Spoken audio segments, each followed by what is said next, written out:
Shivkranti TV news अन्याय, अत्याचार, बेकायदेशीर कृत्य करणाऱ्या विरुद्ध शोषित पीडित न्याय देणारा एकच आवाज। शिवक्रांती टीव्ही दिनबंधू न्यूज संपादक सत्यशोधक शंकरराव लिंगे 7387377800। सांगोला नगरपालिकेची स्थापना 1856 साली झाली होती। आता लवकरच मान जिल्ह्याचे ठिकाण सांगोला होणार। सांगोला तहसील कचेरी गजबजलेलं ठिकाण विस्तारित जागेत स्थलांतरित करण्याची गरज। Special report Shivkranti TV Dinbandhu व संपादक सत्यशोधक शंकरराव लिंगे। सांगोला शहर एक ऐतिहासिक शहर आहे। हा तालुका पर्जन्य छायेतील तालुका म्हणून ओळखला जातो। या तालुक्यात सरासरी 15 ते 20 इंच पाऊस पडतो।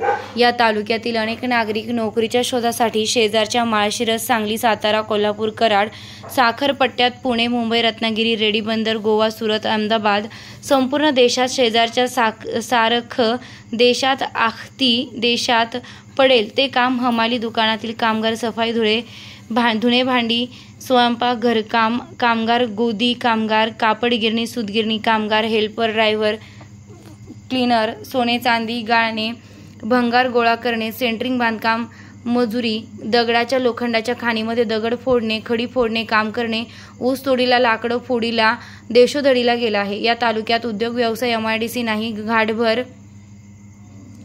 भाटघर, वीर, निरा, देवधर, उजनी, टेंभू, ताकारी, म्हैसाळ, उरमोडी अशा अनेक पाणी योजना आजपर्यंत पूर्ण झालेल्या नाहीत। गेल्या 25-30 वर्षांपूर्वी डाळिंब, बोर बागांची लागवड मोठ्या प्रमाणात झाली। कमी पाण्यामध्ये हे पिके येऊ लागलीत। डाळिंबाच्या अनेक जाती शोधून काढल्या गेल्या, संशोधित झाल्या। सांगोल्याचे डाळिंब जगात प्रसिद्ध झाले। त्यामधून शेतकऱ्याला चांगले पैसे मिळू लागलेत। त्यामुळे सोलापूर जिल्ह्यातील पंढरपूर पाण्याचं, मंगळवेढा ज्वारीच्या दाण्याचं आणि आता सांगोला सोन्याचं झालं आहे। कचेरीवर अनेक व्यवहाराची देवाणघेवाण, खरेदी विक्री होत असते।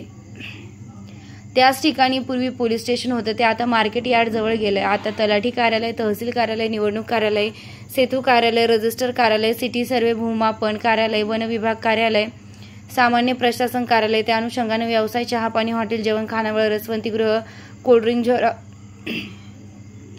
Xerox, typing, computer, stamp holder, लेखनिक, त्या अनुषंगाने मार्गदर्शक, मध्यस्थी यांचे व्यवसाय इत्यादींची महत्त्वाची कामे इंग्रज काळापासून याच ठिकाणी होत आहेत। आता ही जागा फारच अपुरी पडू लागली आहे।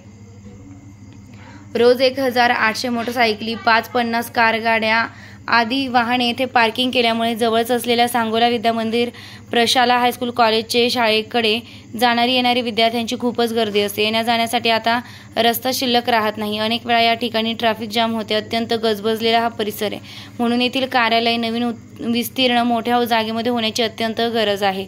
आता शासनाने काही नवीन जिल्हे घोषित केलेत, त्यामध्ये मानदेश जिल्हा एक आहे। मानदेश जिल्हा हा मान नदीच्या खोऱ्याचा परिसर आहे आणि हा पर्जन्य छायाचा संपूर्ण भाग आहे। या जिल्ह्यामध्ये मान, दहिवडी, आटपाडी, खानापूर, कवठे महांकाळ असे 7-8 महत्त्वाचे तालुके येतात।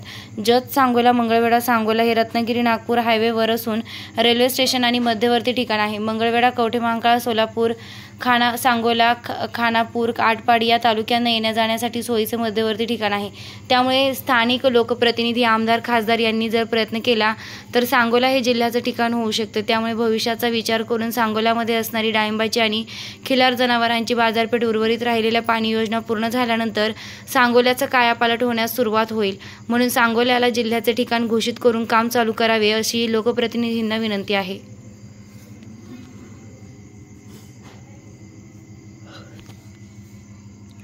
आजपर्यंत वजनदार नेते भाई गणपतराव देशमुख यांचे शासनामध्ये वजन होते। त्यांनी अनेक पाणी योजना आणि परिषदा घेऊन यशस्वी केल्या आहेत। जवळजवळ 60 वर्षे त्यांनी सांगोला तालुक्याचे नेतृत्व केले आहे। सूतगिरणीसारखा यशस्वी प्रोजेक्ट सांगोल्यामध्ये चालू केला होता। पांडुरंग भांबुरे, आनंदराव बनसोडे यांनी स्थापन केलेला साखर कारखाना दीपकाबा साळुंखे, शहाजीबापू पाटील यांना चालवता आला नाही। शहाजीबापू पाटील यांनी एक सूतगिरणी, दीपकाबा पाटील यांनी एक सूतगिरणी 1980 साली आणली होती, परंतु आजपर्यंत त्यांचं काय झालं चालू सुद्धा झाली नाही। बहुतेक त्या संस्था अवसानात गेल्या आहेत।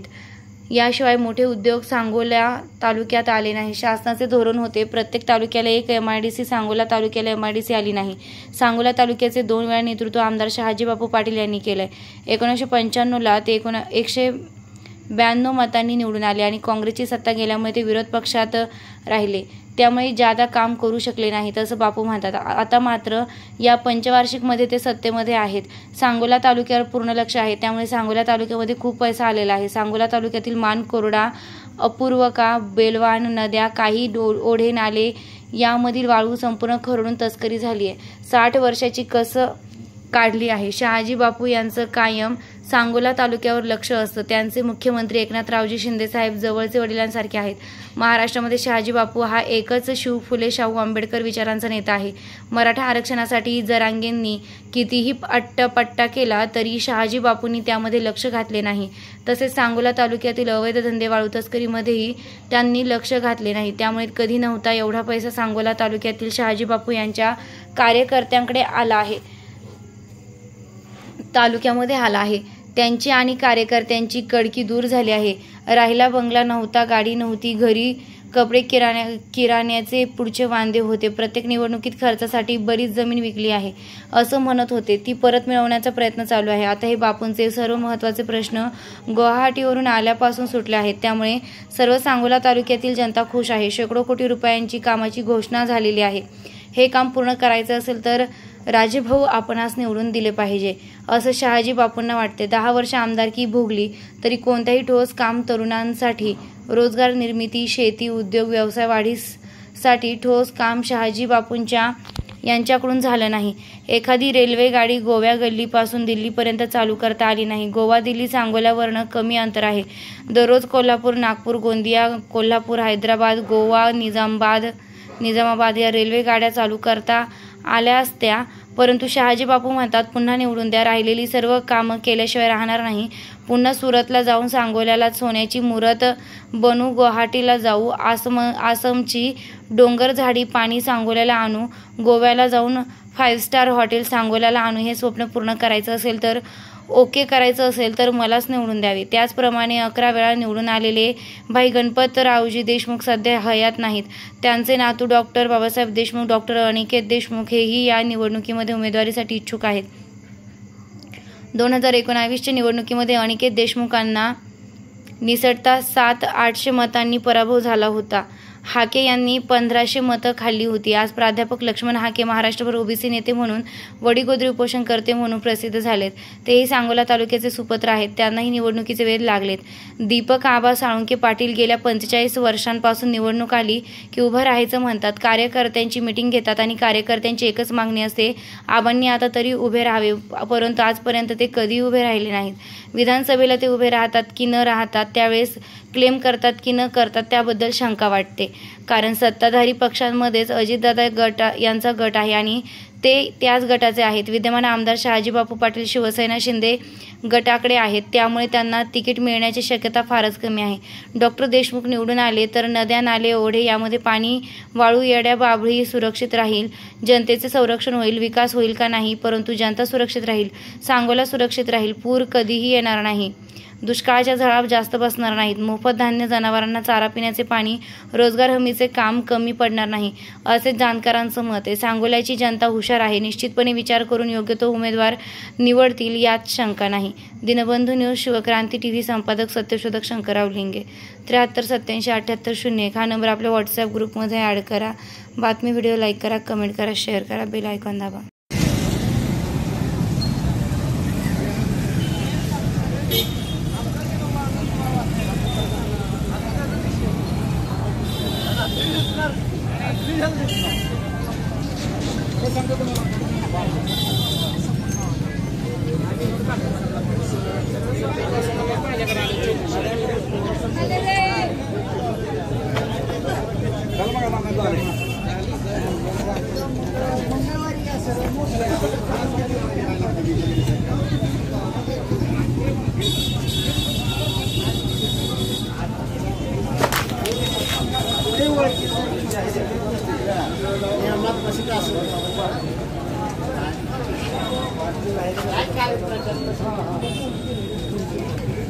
दोबारा मुझे दे दें।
वाड्या वस्त्यात फिरून आलो आता उभा राहायचा